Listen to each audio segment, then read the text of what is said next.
Pemirsa,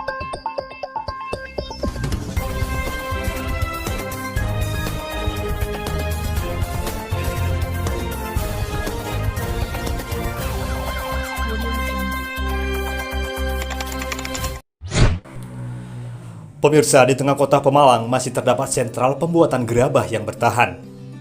Pekunden, nama kampung kerajinan gerabah, yang hanya berjarak berapa meter dari pusat pemerintah Kabupaten Pemalang, nyaris tak tersentuh oleh perhatian pemerintah setempat. Tergerus arus modernisasi peralatan dapur dari plastik dan stainless. Sehingga pusat pembuatan alat rumah tangga dari tanah liat ini tinggal hanya menghitung waktu akan musnah ditelan modernisasi.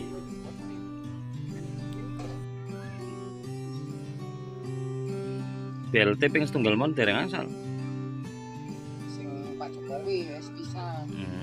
Terus karena kita kok nang Jombi Mas tibone. Teng Jombi. Nang Kamar Baru. Nang ora gedung, nang ora Kamar Baru.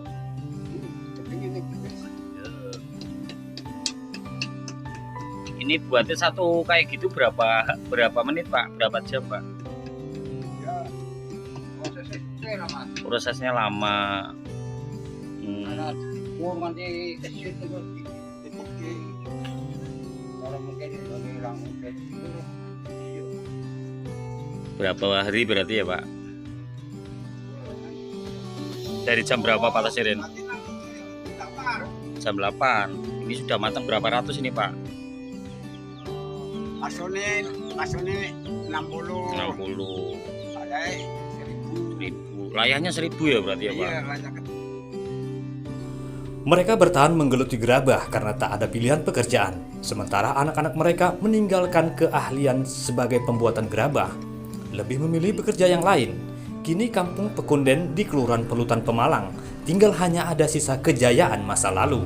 Hanya ada beberapa gelintir generasi tua kampung Pekunden yang masih bertahan membuat gerabah karena terpaksa tidak ada pilihan lain.